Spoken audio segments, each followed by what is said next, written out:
Okay, here we are with the newest season of A Queer Watches The Bachelor. In fact, this is the first season of A Queer Watches The Bachelor because the last time I did this, I did A Queer Watches The Bachelorette, and I did one or two episodes of A Queer Watches Bachelor in Paradise, which never lasted, even though it was an amazing season.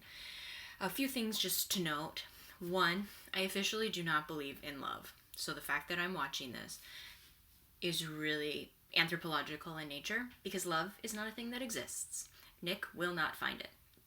Number two, one reason I don't believe in love is because I face a lot of rejection from people who claim to have feelings for me but then choose other people. And so the fact that this episode didn't make me cry was really the triumph of the season.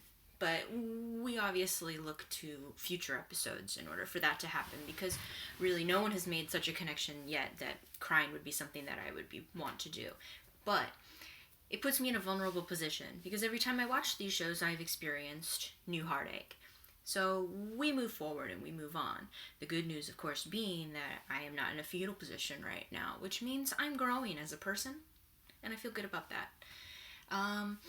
This is going to be, I think, an interesting season of The Queer Watches The Bachelor. Mostly because I have very, very mixed feelings about Nick, as I feel like they kept telling us over and over and over again in this episode, that America actually has mixed feelings about Nick because of Andy's season. I watched Andy's season, didn't I? I did. I think that was my first ever season. She was always like, stop. And I think actually I took that from her because I do that voice sometimes, and I think it's hers. This camera is so confusing because it's like the opposite. Okay. Whatever. And then, of course, in Caitlin's season, where he kind of pushed himself onto the show. As people have noted in the episode, though, he kind of redeemed himself in a lot of ways in Bachelor in Paradise by being the voice of reason. He kind of calmed down Ashley I, which was really nice, because she certainly needed it. And as an Ashley I, a person who like really identifies very strongly with Ashley I's intensity and craziness, I needed a Nick in my life and, do what he provided for her. The thing is, though, is like even beyond Bachelor in Paradise, Nick kind of did win me over every single time that he was rejected, first by Andy and then by Caitlin, because of the kind of things that he said and the feelings that he actually did appear to have for them. But then at the same time, I'm kind of like, Nick, this is your fourth time. Like, you should have stopped after the first time. At a certain point, it becomes desperate and kind of weird that, like, now that people know you, you're not finding love, but you think that this is still the solution in order to find it. So he even says outright in this first episode that he doesn't really believe in this whole idea of like coming onto the show for the right reasons. But it's kind of weird. I find that odd. That he's back again. But I guess if they ask, like, would you turn it down? Probably not. So this episode, I don't even really have too much to say about it because it's just 30 women, and that's very overwhelming. I did notice, everyone noticed that they're mostly in red dresses. At least half of them were in a red dress, which they seem to be really mortified by, but it's like, okay, like, there's a lot of you. Red is a pretty popular color. Doesn't seem that unusual for me that they would all be wearing red. I did notice that they all had the same body type.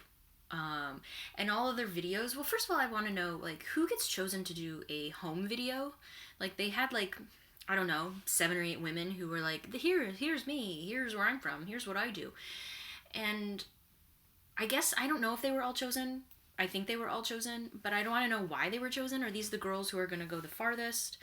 I'm not really sure. Certainly the ones that I liked Vanessa. I do remember her name, Vanessa, the school teacher from Montreal. She was really cute. I liked Taylor, the biracial counselor in Seattle. I liked Rachel, although I obviously have issues with the name and my sanity from Dallas. So I liked kind of the front runners, but I don't know why they're chosen. And again, though, first point to say is that all of them in those videos are like walking down the street and it's like more mountain shit. And they're wearing like cut off shorts with the pockets hanging out. And their legs are like, they're just all very fit people. Even like the ones who come from like Hillbillyville. Like there was that one girl, she's not a hillbilly, but like that's a horrible stereotype. But like from Arkansas, like who's from small town Arkansas, still looks like she stepped off the cover of like some kind of men's magazine, which I just think is odd. The actual only woman who I can remember them kind of focusing on who didn't have a body like that was Liz, the I Have Slept with Nick before lady. And let's be honest, like, I think a lot of women have slept with Nick before, because I do not think that he has ever chosen not to have sex with somebody. She had curves, and I appreciated that, because that's just nice. Another thing I noticed about this is that there was more women of color than, I can't say if ever, because I've only ever seen, I watched Ben's season, I watched Chris's season, this is only my third season of The Bachelor, but there was quite a sizable amount of women of color, maybe not a third, I don't think there were probably 10 of the 30 women, but certainly more than there were men of color in Caitlyn's season, and he picked some of them, and he gave the first impression rose to Rachel, and so I noticed that too. I have to say, there's nothing funny about this. Like, there's nothing really funny that happened. I mean, there was a girl in the shark costume, Alexis, I think is her name. She's cute. She has a radiant smile. She's bonkers, and so is Corinne. Oh my god. They're casting her as the bad guy so obviously. Okay, some more observations. How about? Okay, so one thing I do appreciate too is that from the women that they showed, they almost all of them had for real jobs. You know, a lot of the men who go on The Bachelorette all have, like, they're either former athletes, like what's his name? I don't remember their names anymore. But the guy who won was a former football player. Jordan, that was his name. And there was the guy who was runner-up, who I hated his shoes. Robbie. He was like a former swimmer. They're all like former athletes, or they're like software salesmen. And I mean, I feel like it should be obvious what they do, sell software, but I still don't really know what they do. But the women on The Bachelor, most of them that we saw had for real jobs. There were a lot of nurses, which was kind of interesting. Rachel was a lawyer, but there was at least one other woman who was also in law. She may have actually still been in law school. There were teachers. The only like dubious one was the shark dolphin, who was an aspiring dolphin trainer. But that is a job. So, and I know what it means. So I appreciate that about this.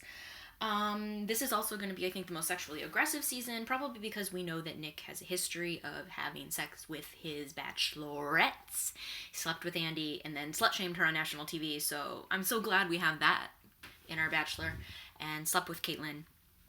We also know he slept with Liz, so it seems as though it's going to be a more sexually promiscuous, if that's even the right word to use in this case, because whatever. Is promiscuity ever have good connotations? Maybe I shouldn't use the word promiscuous.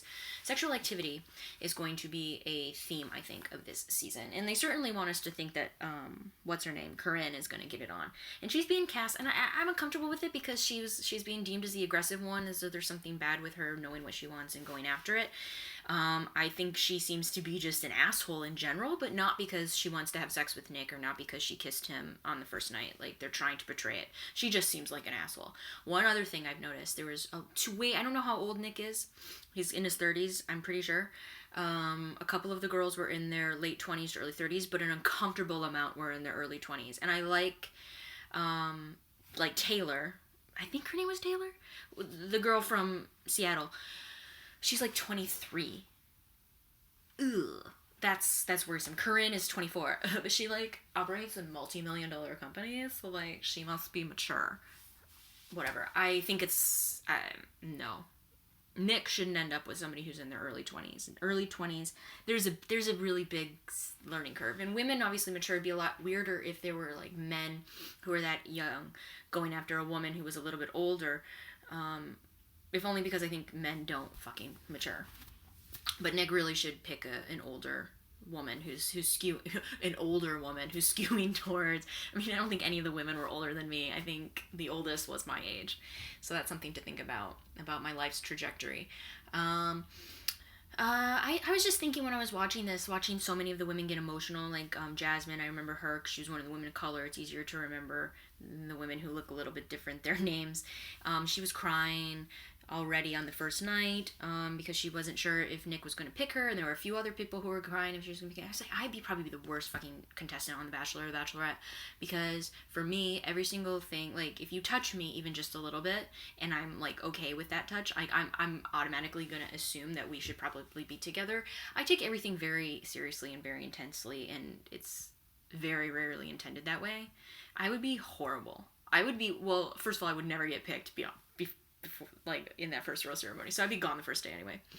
But but I would be sobbing. I'd be sobbing the whole time, and I'd sob probably for at least a month afterwards, thinking about how I was rejected. But that's also why I identify with Nick and my love-hate relationship with him. I mean, love is a strong word. My like-hate relationship with him.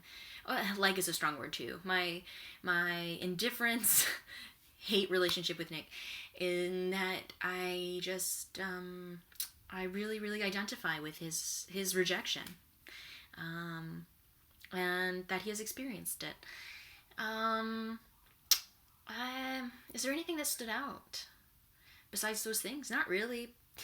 You know, it's just a pretty standard opener. I think that the season will get more intense. They showed that the preview of a woman slapping him, and I think that that's probably just part of, like, some kind of a thing that they're doing, like a skit or something. I don't think that he actually will get slapped. I don't know if there's going to be anybody as good. I don't think there's going to be anybody as good as Chad. They're going to try to, obviously Corinne is the villain for the season, but she's not going to be as awesome as Chad was.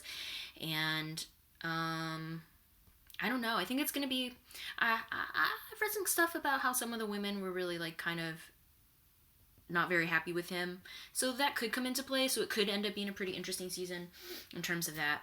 But really, I'm just, like, really floored, I guess, by, you know, as usual, heteronormativity and heterosexual privilege, and how these women are gorgeous. He sent women home who were so beautiful. I think one of the girls' name was Olivia. She looked like she was maybe South Asian or maybe Polynesian. I don't know, but she was beautiful, and she was being sent home, and there's all these other women sent home who were just gorgeous. And they have good jobs, and they, you know, so they're obviously reasonably intelligent because they have the job that they have. And I'm just like, why is it that you think that this is it for you? Like, literally for me, my pool is so goddamn small that it is it for me. You know, when I'm rejected by somebody I have strong feelings for, it's not just a bummer that I've been rejected by them, but it's literally in my head like, what if that really is it? Because my pool is this big. But these women can go and get anybody because they're gorgeous heterosexual women. And it's just, so it's confusing to me that their self-esteem is such that they don't believe that about themselves, because the world really is their oyster. So that's always surprising to me. And also, I have to say, and I didn't realize that I was really this gay. I obviously don't identify as gay, but I feel pretty gay, because I look at it and I'm like, do men and women really are attracted to each other? Every once in a while, it's a revelation to me. It's like I see a heterosexual couple or like a romance on TV and like a couple, and I'm kind of like, that's a thing. That's a thing that actually happens. In fact, that's the standard. I forget every once in a while, because Tumblr has made it easier to forget. Because it's just like this microcosm of all the queer couples. So I forget sometimes that heterosexuality is a thing. Until I'm, say, like, you know, rejected for a heterosexual relationship. But that's just my baggage. That happens more often than I would like it to. So I don't have a whole lot else to say. Maybe next week I'll have more to say, because I'll start to get to know the women better. Again, I like Vanessa. I think she's really cute and seems really smart. She speaks 3 languages as a teacher. I like Rachel. I think Liz is really pretty. I don't know. There's just a lot of pretty women. I wish that, I don't know. I don't know. I should have done the gay one that aired this summer on Logo, but it was so bad. So I'm kind of glad to be back, like, to a bad reality show that's at least not queer, because if it's a bad reality show and they're queer, then I just feel like, I only had to turn away a couple times from this out of sheer embarrassment, and it was mostly with Corinne trying to kiss him. So, you know, we'll see how it goes going forward, and I'll be back with recaps. And hopefully I won't cry this season. That's the main goal. Don't cry during The Bachelor, okay? Even though I, again, don't believe in love. Rejection is fun. Bye, guys!